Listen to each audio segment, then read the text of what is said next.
Hello little cubs, I hope you're all doing well, and welcome back to Story Time with Mama Bear. Today's story I'm dedicating to a very special friend of mine who goes by the name of Laura. This is her favourite story, so this is going to be an extra special reading. So Laura, this is for you. Today's story is The Tale of Samuel Whiskers, or The Roly Poly Pudding by Beatrix Potter. So please make yourselves comfortable, and I hope you enjoy. Once upon a time, there was an old cat called Mrs. Tabitha Twitchit, who was an anxious parent. She used to lose her kittens continually, and whenever they were lost, they were always in mischief. On baking day, she determined to shut them up in a cupboard. She caught Moppet and Mittens, but she couldn't find Tom. Mrs. Tabitha went up and down all over the house, mewing for Tom Kitten. She looked in the pantry under the staircase, and she searched the best spare bedroom that was all covered up with dust sheets. She went right upstairs and looked into the attics, but she could not find him anywhere. It was an old house, full of cupboards and passages. Some of the walls were 4 feet thick, and there used to be queer noises inside them, as if there might be a little secret staircase. Certainly there were old little jagged doorways in the wainscot, and things disappeared at night, especially cheese and bacon. Mrs. Tabitha became more and more distracted and mewed dreadfully. While their mother was searching the house, Moppet and Mittens had gotten to mischief. The cupboard door was not locked, so they pushed it open and came out. They went straight to the dough, which was set to rise in a pan before the fire. They patted it with their soft little paws. "Shall we make dear little muffins?" said Mittens to Moppet. But just at that moment, somebody knocked at the front door, and Moppet jumped into the flour barrel in a fright. Mittens ran away to the dairy and hid in an empty jar on the stone shelf where the milk pans stand. The visitor was a neighbour, Mrs. Ribby. She had called to borrow some yeast. Mrs. Tabitha came downstairs, mewing dreadfully. "Come in, Cousin Ribby, come in and sit you down. I'm in sad trouble, Cousin Ribby," said Tabitha, shedding tears. "I've lost my dear son Thomas. I'm afraid the rats have got him." She wiped her eyes with her apron. "He is a bad kitten, Cousin Tabitha. He made a cat's cradle of my best bonnet last time I came to tea. Where have you looked for him?" "All over the house. The rats are too many for me. What a thing it is to have an unruly family," said Mrs. Tabitha Twitchit. "I'm not afraid of rats. I will help you find him, and whip him too. What is all that soot in the fender?" "Oh, the chimney wants sweeping."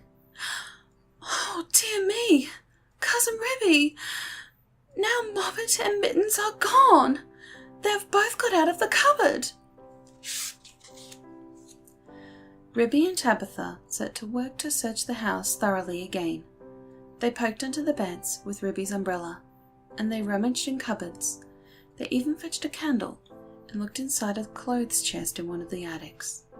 They could not find anything, but once they heard a door bang and somebody scuttered downstairs. "Yes, it is infested with rats," said Tabitha tearfully. "I caught 7 young ones out of one hole in the back kitchen, and we had them for dinner last Saturday. And once I saw the old father rat, an enormous old rat, Cousin Ribby.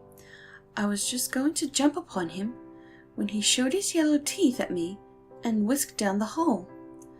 The rats get upon my nerves, Cousin Ribby," said Tabitha. Ribby and Tabitha searched and searched. They both heard a curious roly-poly noise under the attic floor, but there was nothing to be seen. They returned to the kitchen. "Here is one of your kittens at least," said Ribby, dragging Moppet out of the flour barrel. They shook the flour off her and set her down on the kitchen floor. She seemed to be in a terrible fright. "Oh, mother," said Moppet. "There's been an old woman rat in the kitchen, and she's stolen some of the dough." The two cats ran to look at the dough pan. Sure enough, there were marks of little scratching fingers, and a lump of dough was gone. "Which way did she go, Moppet?" But Moppet had been too much frightened to peep out of the barrel again. Ribby and Tabitha took her with them to keep her safely in sight, while they went on with their search. They went into the dairy. The first thing they found was Mittens, hiding in an empty jar. They tipped up the jar, and she scrambled out. "Oh, mother," said Mittens.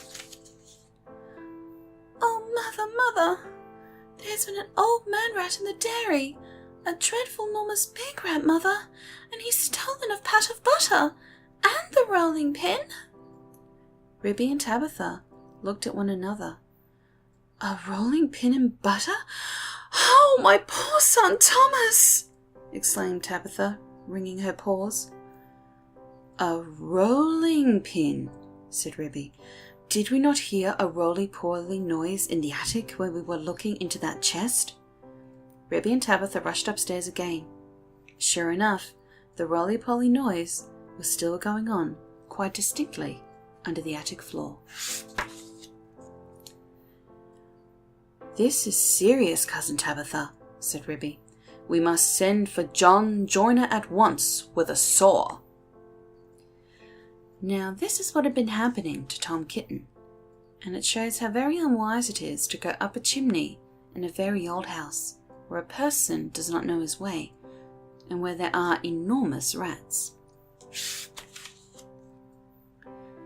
Tom Kitten did not want to be shut up in a cupboard. When he saw that his mother was going to bake, he determined to hide. He looked about for a nice convenient place, and he fixed upon the chimney.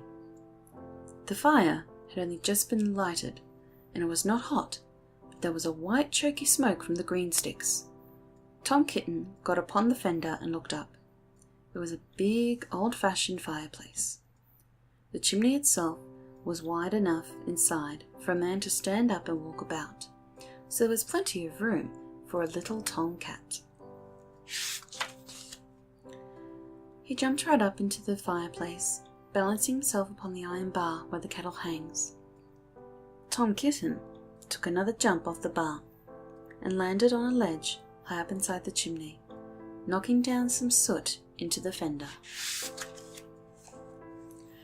Tom Kitten coughed and choked with the smoke, and he could hear the sticks beginning to crackle and burn in the fireplace down below. He made up his mind to climb right to the top and get out on the slates and try to catch sparrows. "I cannot go back. If I slipped, I might fall in the fire and singe my beautiful tail and my little blue jacket." The chimney is a very big old-fashioned one. It was built in the days when people burnt logs of wood upon the hearth. The chimney stack stood up above the roof, like a little stone tower, and the daylight shone down from the top, under the slanting slates that kept out the rain. Tom Kitten was getting very frightened. He climbed up and up and up. Then he waded sideways through inches of soot. He was like a little sweep himself. It was most confusing in the dark. One flue seemed to lead into another. There was less smoke, but Tom Kitten felt quite lost. He scrambled up and up, but before he reached the chimney top, he came to a place where somebody had loosened a stone in the wall. There were some mutton bones lying about. "This seems funny," said Tom Kitten. "Who's been gnawing bones up here in the chimney? Oh, I wish I had never come. And what a funny smell. It is something like a mouse, only dreadfully strong. Achoo! It makes me sneeze, said Tom Kitten. He squeezed through the hole in the wall and dragged himself along a most uncomfortably tight passage where there was scarcely any light. He groped his way carefully for several yards. He was at the back of the skirting board in the attic, where there's a little mark in the picture. All at once, he fell head over heels in the dark, down a hole, and landed on a heap of very dirty rags. When Tom Kitten picked himself up and looked about him, he found himself in a place that he had never seen before, although he had lived all his life in the house. It was a very small, stuffy, fusty room with boards and rafters and cobwebs and lath and plaster. Opposite to him, as far away as he could sit, was an enormous rat. "What do you mean by tumbling into my bed, all covered with smuts?" said the rat, chattering his teeth. "Please, sir, the chimney wants sweeping," said poor Tom Kitten. "Anna Maria! Anna Maria!" squeaked the rat. There was a pattering noise, and an old woman rat poked her head round a rafter. All in a minute, she rushed upon Tom Kitten, and before he knew what was happening, his coat was pulled off, and he was rolled up in a bundle and tied with string in very hard knots. Anna Maria did the tying. The old rat watched her and took snuff. When she had finished, they both sat staring at him with their mouths open. "Anna Maria," said the old man rat, whose name was Samuel Whiskers. "Anna Maria, make me a kitten dumpling roly poly pudding for my dinner." "It requires dough, and a pat of butter, and a rolling pin," said Anna Maria, considering Tom Kitten with her head on one side. "No," said Samuel Whiskers. "Make it properly, Anna Maria, with breadcrumbs." "Nonsense! Butter and dough," replied Anna Maria. The two rats consulted together for a few minutes and then went away. Samuel Whiskers got through a hole in the wainscot and went boldly down the front staircase to the dairy to get the butter. He did not meet anybody. He made a second journey for the rolling pin. He pushed it in front of him with his paws, like a brewer's man trundling a barrel. He could hear Ribby and Tabitha talking, but they were busy lighting the candle to look into the chest. They did not see him. Anna Maria went down by way of the skirting board and a window shutter to the kitchen to steal the dough. She borrowed a small saucer and scooped up the dough with her paws. She did not observe Moppet. While Tom Kitten was left alone under the floor of the attic, he wriggled about and tried to mew for help, but his mouth was full of soot and cobwebs, and he was tied up in such very tight knots he could not make anybody hear him, except a spider who came out of a crack in the ceiling and examined the knots critically from a safe distance. It was a judge of knots because it had a habit of tying up unfortunate bluebottles. It did not offer assistance to him. Tom Kitten wriggled and squirmed until he was quite exhausted. Presently the rats came back and set to work to make him into a dumpling. First they smeared him with butter, and then they rolled him in the dough. "Will not this string be very indigestible, Anna Maria?" cried Samuel Whiskers. Anna Maria said she thought that it was of no consequence, but she wished that Tom Kitten would keep his head still as it disarranged the pastry. She laid hold of his ears. Tom Kitten bit and spat and mewed and wriggled, and the rolling pin went roly-poly, Roly, roly, poly, roly. The rats each held an end. "His tail is sticking out. You did not fetch enough dough, Anna Maria." "I fetched as much as I could carry," replied Anna Maria. "I do not think," said Samuel Whiskers, pausing to take a look at Tom Kitten. "I do not think it will be a good pudding. It smells sooty." Anna Maria was about to argue the point when all at once there began to be other sounds up above, the rasping noise of a saw and the noise of a little dog scratching and yelping. The rats dropped the rolling pin and listened attentively. "We are discovered and interrupted, Anna Maria. Let us collect our property and other people's and depart at once. I fear that we shall be obliged to leave this pudding, but I am persuaded that the nuts would have proved indigestible, whatever you may urge to the contrary." "Come away at once and help me tie up some mutton bones in a counterpane," said Anna Maria. "I've got half a smoked ham hidden in the chimney." So it happened that by the time John Joiner had got the plank up, there was nobody underneath the floor except the rolling pin and Tom Kitten and a very dirty dumpling. But there was a strong smell of rats, and John Joiner spent the rest of the morning sniffing and whining and wagging his tail, going round and round with his head in the hole like a gimlet. Then he nailed the plank down again and put his tools in his bag and came downstairs. The cat family had quite recovered. They invited him to stay to dinner. The dumpling had been peeled off Tom Kitten and made separately into a bag pudding with currants in it to hide the smuts. They had been obliged to put Tom Kitten into a hot bath to get the butter off. John Joiner smelt the pudding, but he regretted that he had not time to stay to dinner because he had just finished making a wheelbarrow for Miss Potter, and she had ordered 2 hen coops.